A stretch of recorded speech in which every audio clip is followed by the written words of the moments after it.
fait 20 ans que le web a été inventé par des spécialistes, et ça fait 15 ans qu'il est dans le grand public, on va dire, voilà. Même si ça a explosé véritablement il y a 5 ans. Donc c'est à la fois long, et puis c'est très court pour nous, qui sommes tous ici des autodidactes, c'est-à-dire qu'on a dû apprendre au fur et à mesure que ça arrivait. Contrairement à la génération qui constituée de, on va dire, tous les enfants de moins de 10 ans, qui ne se posent absolument pas la question de savoir ce qu'il y avait avant, ni de savoir si ça n'existait pas avant, pour qui ça fait partie du monde au même titre que les automobiles ou les immeubles.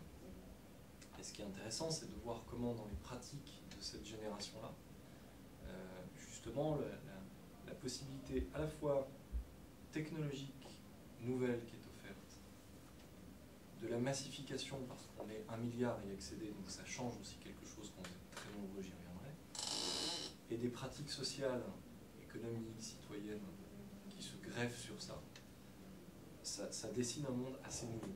C'est de ça dont j'ai envie de vous parler.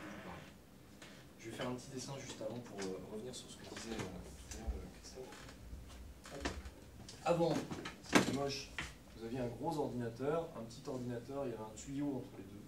Et votre information, elle partait du gros, elle allait vers le petit. Ça, c'est client-serveur, c'est les années 60. Et puis l'idée, c'était de dire, si entre le gros et le petit, j'ai 2000 km, et que les Russes bombardent là, c'est ça, hein, ARPANET. Comment je fais? Et donc, comme vous l'avez tout à fait bien dit Christophe, en fait, l'Internet est né, il a été cofondé par le MIT, c'est-à-dire le Massachusetts Institute of Technology, donc on va dire les hippies, ce qu'on appelle maintenant les geeks, les informaticiens un peu fous, et les militaires, donc dans un mouvement convergent mais assez contradictoire au départ. Et il est aujourd'hui co-maintenu par les grandes firmes internationales et les logiciels libres. Donc on a cette dualité qui est au cœur de la technologie. L'idée, c'était de dire, voilà l'information, je vais la couper en tranches, et puis on va faire, au lieu d'un gros tuyau, on va en faire plein de petits. Hop, hop, hop, et puis même on va les relier entre eux. Voilà. Et puis chaque tranche, bah, elle vivra sa vie comme elle veut. C'est son problème de par où elle va passer pour aller là. Alors il y a un bout qui va faire ça, l'autre bout il va faire ça, le troisième bout. Et à l'arrivée, comme on parle le même langage, que transfert, contrôle, protocole, Internet, protocole, et ben on va pouvoir reconstituer le colis.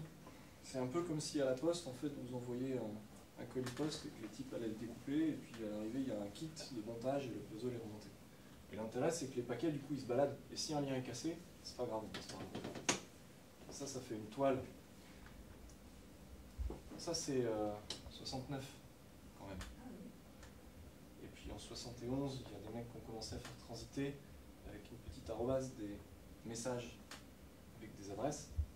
Et puis en 76, on a fait un truc qui s'appelait l'IRC, peu importe. Et en 89, Tim Berners-Lee, au CERN, s'est dit, pour le moment c'est très techno, il faut être informaticien. Moi j'aimerais bien pouvoir envoyer une information complexe et que cette complexité soit pour autant compréhensible sur un écran. Et il s'est dit, ce qui marche bien dans les livres, quand on a beaucoup de choses à dire à plusieurs niveaux, c'est les notes de bas de page. Vous avez un mot, vous mettez une astérix, ça renvoie une note qui renvoie au chapitre de la fin. Ça, c'est un lien hypertexte. En fait. Et puis comme tout ça, ça passait par ce truc qui pourrait presque ressembler à une toile d'araignée si je l'avais mieux dessiné. Il faut se souvenir que web en anglais, ça veut dire deux choses. Ça veut dire toile d'araignée, mais ça veut aussi dire, et c'est très important parce qu'en fait, exactement ce dont on va parler aujourd'hui, c'est un retour aux sources. Ça veut dire un réseau social d'étudiants dans l'argot américain, un web.